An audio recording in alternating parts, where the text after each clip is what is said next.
먼저 히살리송 얘기 좀 해볼게요. 일단 히살리송 같은 경우는 토트넘이 영입했을 때 아주 좋은 자원이다. 일단 왜 그러냐면 다음 시즌 토트넘은 챔피언스 리그를 출전을 해야 되잖아요. 그렇기 때문에 경기 수가 많아지고 중요한 경기가 많아져요. 그러니까 이번 시즌에는 뭐 컨퍼런스 리그에 참여하니까 컨퍼런스 리그 때는 뭐 로테이션도 돌려주고 뭐 그럴 수가 있었는데 챔피언스 리그는 로테이션을 돌릴 수 없는 대회일 뿐더러 여기에 대해서 토트넘이 다음 시즌에는 4위를 한다는 보장도 없고 4위 싸움을 계속 해나가야 되는 팀입니다. 아무래도 아스날도 당연히 보강을 할 거고 맨유도 이제 테날 감독 왔기 때문에 또 이제 경쟁을 해야 되고 하기 때문에 토트넘 입장에서는 뎁스를 늘려놓는 게 참 중요해요. 그래서 히살리송은 이제 지금 이적료가 매우 높게 나오고 있죠. 뭐 5천만 유로부터 시작해서 뭐 7천만 유로까지 뭐 거의 한 800억 정도 가량을 줘야 히살리송을 데려올 수 있다 라고 이제 이야기가 나오는데, 이 히살리송의 장점은 뭐냐면 준주전급 선수로 생각을 했을 때 손흥민, 케인, 쿨루세프스키 요 세 자리에 다 뛸 수 있는 선수다.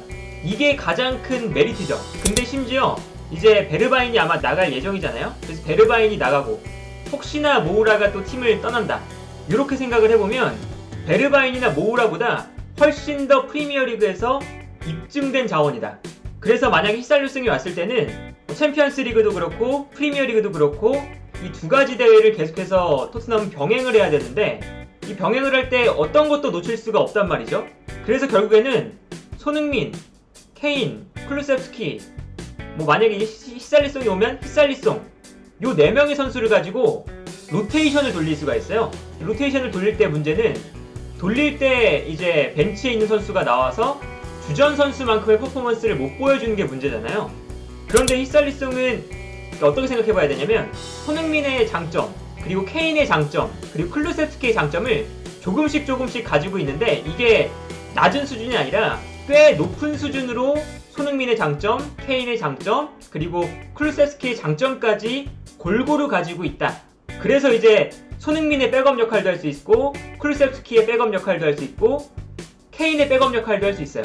그리고 손흥민이 체력적인 관리 때문에 살짝 쉴 때 히살리송이 왼쪽에 나와도 되고, 그리고 쿨루세프스키가 체력적인 문제 때문에 쉴 때 쿨루세프스키 대신 나와도 되고, 케인이 나오지 않을 때는 케인 대신 나와도 돼요. 그래서 히살리송은 멀티 자원인데, 이 멀티 자원임에도 불구하고 평균적인 능력치가 다 높다. 그래서 사실은 제 생각에는 손흥민, 케인, 쿨루세프스키 이 주전 라인과 거의 실력 차이가 없는 선수예요. 그래서 실력 차이가 거의 없다는 게 아주 좋은 거죠. 로테이션을 돌리려면 주전 라인과 그리고 뭐 백업으로 나오는 선수가 실력 차가 거의 없어야 되거든요. 뭐 그리고 이제 히살리송이 영입된다면 백업으로 분류되는 게 아니라 준주전급 선수 이렇게 분류가 되겠죠. 그래서 이게 어떻게 생각하냐면 히살리송의 가장 큰 강점이 손흥민 선수처럼 공간으로 침투해 들어가는 역할이거든요. 딱 손흥민 선수의 동선을 히살리송도 비슷하게 가져가요. 왼쪽 측면에서 침투하는 역할, 그게 이제 히살리송의 가장 메인 포지션이고, 여기에 더해서 히살리송이 이번 시즌에도 에버튼에 칼버트 르윈이 없을 때 최전방 공격수로 나왔거든요. 최전방 공격수로도 뛸 수 있습니다, 히살리송이.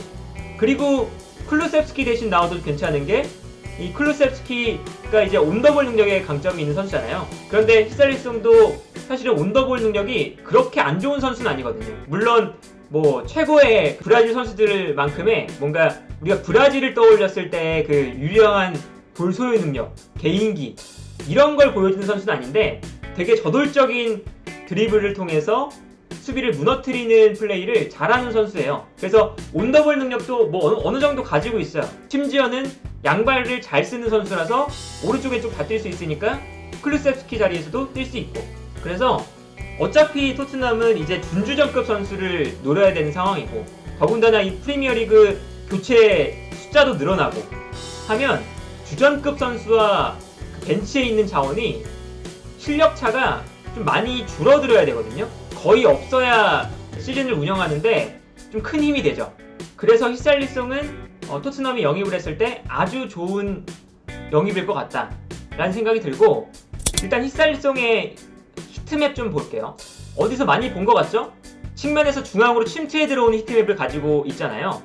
침투해 들어오는 동선만 보면 손흥민 선수의 스타일과 아주 비슷합니다.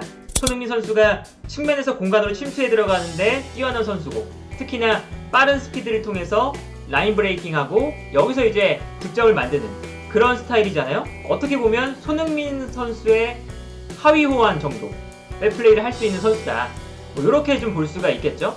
그리고 히샬리송은 케인 자리에서 뛸 수는 있습니다. 근데 케인 자리에서 케인만큼의 연계 플레이를 보여주는 선수는 아니에요. 이건 이제 우리가 좀 짚고 가야 되는데, 연계 플레이에는 그렇게 장점까지는 있는 선수가 아니에요. 그런데 그냥 준수한 정도? 패스를 주고받고 하는 정도가 괜찮고, 이제 연계 플레이도 크게 두 종류가 있거든요. 뭐 첫 번째 종류는 손흥민 선수처럼 패스를 주고 달려 들어가는, 그러면서 다시 리턴 패스를 받는 유형의 연계 플레이가 있고, 그리고 케인처럼 포스트 플레이를 하면서 손흥민이 패스를 주고 나갈 때 받아서 패스를 넘겨주는 연계 플레이가 있잖아요. 근데 히샬리송은 손흥민 선수의 그 연계 플레이를 잘하지 케인 같은 그 포스트 플레이를 잘하는 선수는 또 아닙니다. 그래도 지금 이 토트넘에서 케인의 역할을 해줄 수 있는 선수가 아무도 없잖아요. 손흥민 선수도 버텨주는 유형은 아니고, 베르바인도 마찬가지고, 뭐 쿨루세프스키도 마찬가지고, 어떤 선수든 지금 케인을 대체할 수가 없는 상황인데, 히샬리송은 지금 뭐 워낙 체격 조건도 좋고 힘이 좋은 선수라서 버텨주는 플레이가 어느 정도 가능해요. 그래서 최전방 공격수 자리에서 손흥민, 쿨루세프스키, 뭐 베르바인, 뭐 모우라 이런 선수들보다 훨씬 더 9번 자리에서 잘 뛰어줄 수 있는 선수다. 그래서 케인이 없을 때 케인의 완벽한 대체자를 사실은 구하기는 토트넘도 어렵죠. 그런데 히샬리송 정도면 어느 정도 평균 이상은 해줄 수 있는 선수다. 이렇게 볼 수가 있겠고, 그리고 이제 히샬리송이 오른쪽에서 뛸 때, 쿨루세프스키 대신 뛸 때는 이 자리가 그래도 가장 약한 자리예요. 그래도 이 히샬리송이 왼발 오른발 다 쓰기 때문에 브라질 국가대표팀에서도 오른쪽 왼쪽 다 뜁니다. 그랬던 걸 보면 히샬리송이 일단은 스피드가 빠른 선수죠. 그래서 뭐 쿨루세프스키 대신 나왔을 때는 쿨루세프스키보다 훨씬 더 빠른 공간 침투, 이런 게 조금 더 가능하다. 그리고 조금 더 저돌적인 플레이에 아주 강점이 있거든요, 이 선수는.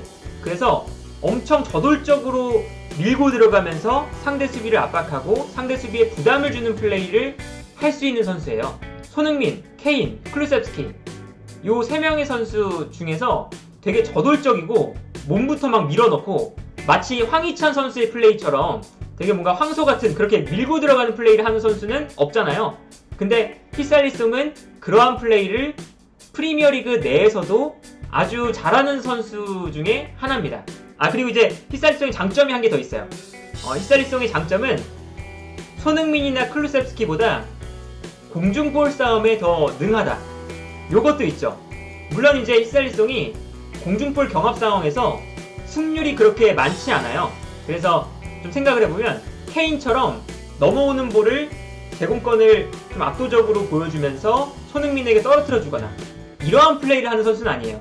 그런데 이제 크로스가 올라왔을 때 공간으로 침투해 들어가면서 공격적인 위치 선정을 잡아놓은 이후에 박스 안에서의 헤더를 가져가는 능력은 괜찮습니다. 손흥민이나 쿨루세프스키가 헤더에 너무 강점이 없어서 우리가 토트넘 경기를 보면 크로스를 올려도 케인 빼고는 제공권에 강점이 있는 선수가 없었잖아요. 그런데 히샬리송이 들어오면 그래도 어느 정도 공중볼 싸움은 해줄 수 있을 정도의 헤더 능력은 가지고 있다. 요렇게 좀 생각이 드네요. 그래서 보통 이렇게 다재다능한 선수라고 얘기를 할 때 육각형이라고 하죠. 근데 이제 그 육각형이 완전히 꽉 찬 막 육각형은 아닌데 어느 정도 큰 육각형이에요. 어느 정도 큰 육각형이다. 그래서 뭐 그런 측면에서 보면 히샬리송이 나쁘지 않은 영입인데, 이제 히샬리송의 안 좋은 점은 일단 투박합니다. 투박해요. 좁은 공간에서의 뭔가 세밀한 플레이, 이런 건 기대를 크게 할 수 없는 선수입니다. 그리고 이거는 상대가 밀집 수비할 때 토트넘이 늘 답답한 공격력을 보여주잖아요. 근데 이때 히샬리송이 뭔가 창의적인 플레이를 해주거나 이러한 플레이 스타일은 아니기 때문에 투박한 플레이가 많이 나오는 선수입니다. 그리고 이제 그 에버튼 팬분들이 이 히살리송에게 세모발이라는 얘기를 많이 하세요. 결정력이 좋은 선수는 아닙니다. 결정력이. 특히나 뭐 1대1 찬스나 결정적인 찬스 때 집중력이 부족하거나 성급하게 슈팅을 가져가는 모습들이 있어요. 이 히살리송의 플레이를 보면 슈팅 각도만 열려도 막 그냥 그 무지성 슈팅을 해요. 그래가지고 아니 저거 슈팅할 타이밍이 아닌데 왜 슈팅을 하지? 이럴 때가 많단 말이에요. 그래서 히살리송이 그렇게 뭔가 침착하거나 집중력 높게 결정력을 보여주거나 이런 선수는 좀 아니다. 그래서 뭔가 히살리송이 이제 뭐 한 800억 넘으니까 되게 이제 많은 기대를 받고 오겠죠. 만약에 오게 되면. 근데 히살리송이 그러니까 어느 정도 다재다능한 느낌은 있지만 확실한 그런 이제 그 월드 클래스의 툴 그런 거는 기대하기는 어렵다. 아직까지는.